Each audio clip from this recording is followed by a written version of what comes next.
Buenas noches para todos, mi nombre es Jessica Daniela Amado Correal, soy del CEAT de Duitama, Boyacá, del curso 514-503-86. Soy del programa de licenciatura en Pedagogía Infantil y el día de hoy les voy a exponer un tema muy importante.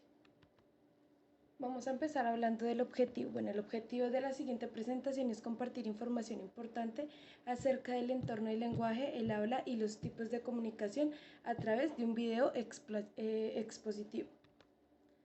Como introducción hablaremos acerca de primero que todo vamos a hablar acerca de un autor que se llama Acevedo, que hablaba de que el lenguaje es la capacidad humana de organizar pensamientos y expresarlos a través de un código. A nuestras palabras como futuras docentes podemos decir que es como los humanos o como los niños en este caso se van a comunicar con las personas que pues conviven en su alrededor. Ahora empezaremos a hablar sobre las diferencias que hay entre el habla y el lenguaje. Empecemos hablando que el habla y el lenguaje, aunque parece que son iguales, no lo son porque pues cada una cumple con distinta función. Por un lado está el habla, que el habla son las palabras de un idioma que la gente entiende y usa. También es una comprensión clara del lenguaje que siempre es creado por todos. Cada uno de una forma directa expresa sus ideas verbalmente. Ahora, por otro lado, tenemos el lenguaje, que el lenguaje es como la facultad que tiene todo ser humano de expresarlo a través de palabras, gestos, signos o símbolos. Se considera como el conjunto de signos o símbolos que se comunican entre sí, además que pues es una forma en que las personas expresan sus sentimientos, pensamientos, emociones o sentimientos. Ahora hablemos sobre los trastornos del habla y el lenguaje, ya que pues como en un aula siempre vamos a encontrar a niños que pues en su aprendizaje, del lenguaje no van a ser iguales, entonces pues como maestras debemos estar atentas frente a algunas alertas que pueden presentar estos niños. Entonces, empecemos con el trastorno del habla. Es un trastorno en el que una persona tiene dificultad para formar o pronunciar las palabras necesarias para comunicarse con los demás y esto dificulta pues escuchar el habla del niño. Eso es el concepto general de un trastorno del habla. Como podemos apreciar en el siguiente cuadro, hice un cuadro y lo dividí en cuatro. Por un lado tenemos los trastornos fonológicos, que también es llamado el impedimento del habla, que no es más que todo que el niño pues se le dificulta pronunciar algunas palabras. Tenemos niños que pues en el aula pueden decir, en vez de pronunciar palabras como feliz, pronuncian la palabra feliz, la pronuncian felí, en vez de decir cantar, dice canta, pero pues hay niños que pues a pesar de que dicen esas palabras, pueden decir palabras como zombie o rana. Por otro lado tenemos los trastornos articulatorios, que esto ocurre después de determinada edad. Estos trastornos pueden ocurrir al principio, al final o al medio de una palabra. Podemos utilizar este trastorno se demuestra cuando un niño emite un sonido que en vez de decir gato dice gao, o se distorsiona en un sonido que se puede reconocer en el sonido, hay poca pronunciación de las palabras con S, y de tercer lugar tenemos la falta de fluidez o tartamudeo. Pues el tartamudeo se ve muchísimo en los niños, que es la forma en la que pues los niños hablan y pues mientras que se hablan como que tratan como de trabarse. Entonces pues estos trastornos se dan en sonidos largos, sonidos con sílabas o palabras. Estos problemas dan como resultado un lenguaje poco claro, llamado disfluencia o falta de fluidez. Entonces, pues algunos ejemplos que tenemos y como podemos observar es que pues empiezan a hacer oraciones o frases con frecuencia con los labios juntos o anteponen palabras extras como fuimos a la tienda.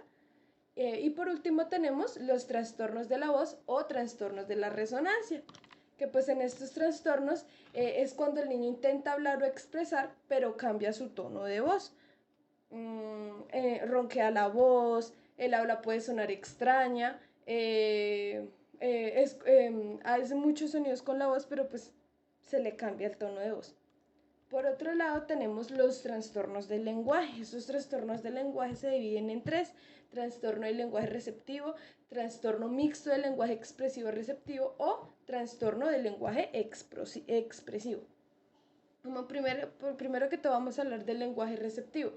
¿Qué es el lenguaje receptivo? Es la dificultad para comprender el mensaje del uno al otro. En este ítem lo quise dividir en dos fases, que pues me pareció muy importante, que empezaremos hablando que un trastorno del lenguaje receptivo, para identificarlo en un niño de preescolar, bueno, parecería, en un niño de preescolar que tenga este tipo de trastorno, pareciera que no escucha, tiene dificultades para seguir indicaciones o instrucciones y tiene dificultad para identificar objetos. Por otro lado, cuando ya la maestra de preescolar o el especialista no logró identificar en preescolar, se va a ver más reflejado en primaria.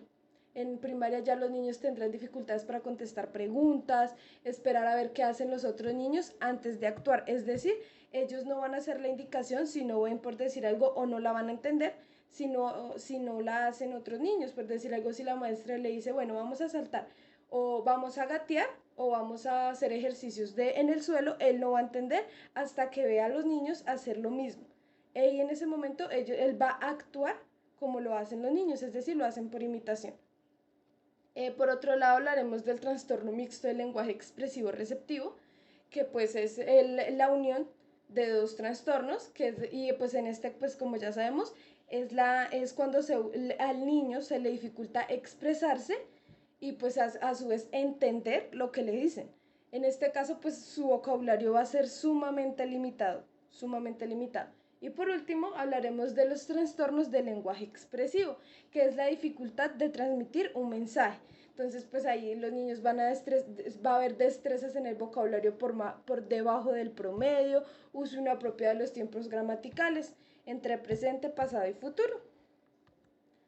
Ahora vamos a hablar sobre algunos tipos de comunicación que podemos hallar. Entonces empezaremos hablando de la comunicación verbal, que existen distintos tipos de comunicación verbal que se caracterizan por el uso de palabras en la comunicación entre el emisor y el receptor.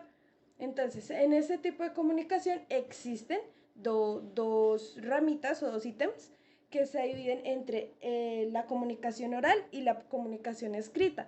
Un niño se va a expresar de forma oral por medio del llanto, por medio de pataletas, por medio de gritos, risa, carcajadas, y por medio de esas acciones el niño va a demostrar cómo se siente.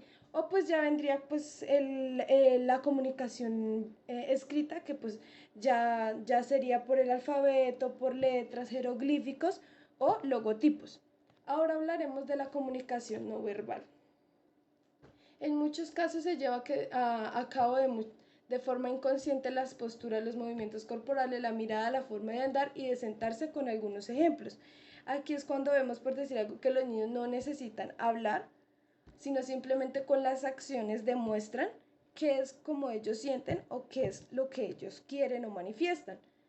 Una comunicación individual es una comunicación en que únicamente un emisor y un receptor. Por tanto, la comunicación se produce de individuo a individuo, es decir, cuando dos personas se unen, establecen una comunicación y se hablan entre ellos. Una comunicación colectiva es una comunicación que sucede cuando hay más de dos personas intercambiando mensajes, es decir, cuando hay una reunión o cuando hay una conversación grande o grupal, que se establece un solo tema y cada persona habla sobre ese tema. Tenemos la comunicación auditiva, que son los mensajes e información que se perciben a través del oído, como la música, películas, canciones, poemas hablados o algo por el estilo. La comunicación visual son transmitidos de tipo de comunicación, como por ejemplo las ideas se envían del medio visual. Estos elementos de la comunicación son percibidos mediante la vista. Es decir, cuando vemos un panfleto, cuando vemos un comunicado o algo por el estilo, eso es comunicación visual. La otra es comunicación emocional. Esta comunicación hace referencia al contenido de tipo emocional. Puede ser verbal, expresando los sentimientos, o no verbal, al reír y llorar. Por último, tenemos la comunicación digital o virtual, que es la que normalmente o pues comúnmente utilizamos en la actualidad, que pues es la que utilizamos por vía Skype, por medio de WhatsApp, Teams, Meet, entre otras. Como conclusión, podemos decir que realizar una estimulación del lenguaje a temprana edad ayuda a mejorar las habilidades a todos los niños, también el desarrollo de la mente, ayuda en el desarrollo de conocimientos y la expresión de ideas o pensamientos y emociones. Es decir, cuando se detectan los distintos trastornos que vimos anteriormente a tiempo, pueden haber solución y se puede arreglar.